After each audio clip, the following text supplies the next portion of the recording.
put you on fire. Let's get you to that next step. And that's the thing. We got to get to the next step because there's another step after that. And we keep learning and we keep, pouring into the process.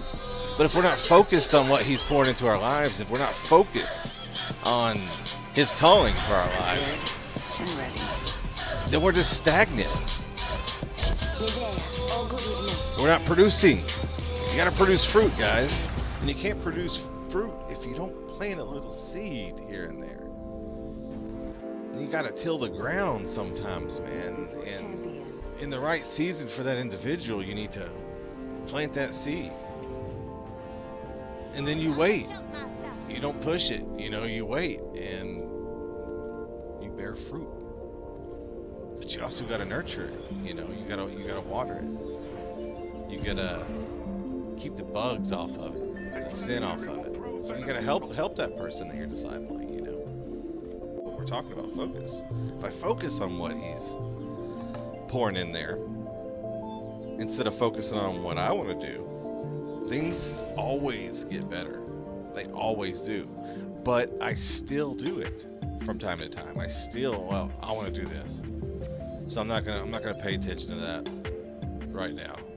Sometimes we choose to not pay attention to that still small voice.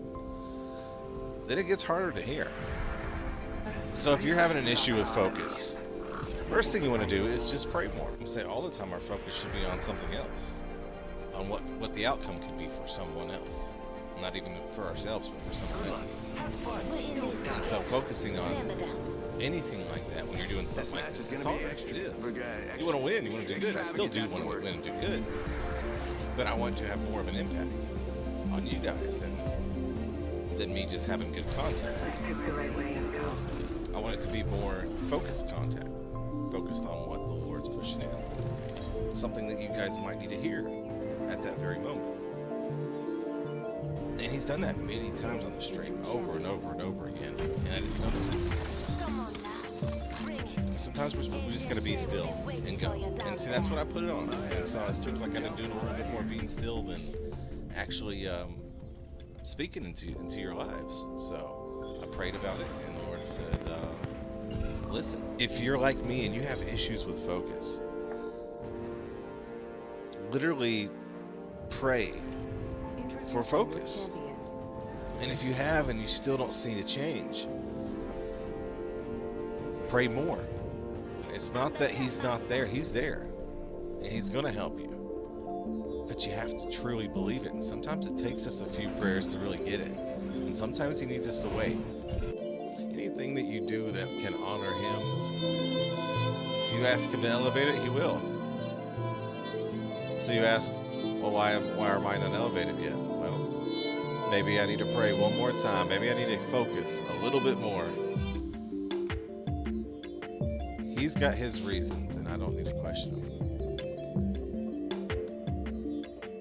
But his answers are always there. Might not be the answer we want. Might not be the answer we even expected. Might be the opposite of what you wanted. But he knows what's best for you, and it could turn out to be just something amazing. I won't tell people that I'll pray for them. I mean, I do sometimes, but I try not to. I try to intentionally pray at the moment for people, with the people, and it makes it more powerful because that way you are obedient in many different ways. He's called us to confess him before man, and when you're telling people you'll pray for them, that's just such a normal. Everybody hears that all the time. Oh, I'll be praying for you. I'll be praying for you. I'll be praying for you. But how often does someone just stop and pray for you right then and there? And that's got so much more impact. So therefore, you are pouring more of what he is, and you're confessing who he is a lot more than just saying that. And how many times, even I'm guilty of this, I'm very guilty of this from my past, back in my early deacon days and stuff like that, people would approach me and I'll be like, oh yeah, definitely, I'll pray for you. And there was times that I forgot. never did pray for. And I've thought back on that. And so, I felt the best way, he says, if you've got a problem with something, got a problem with what you're looking at, pluck out your eye. If you've got a problem with what your hands are touching, cut off your hand. He's also saying, if you've got a problem with obedience, then change it. Change what you're doing. So I don't do that anymore. I say, okay, let's pray.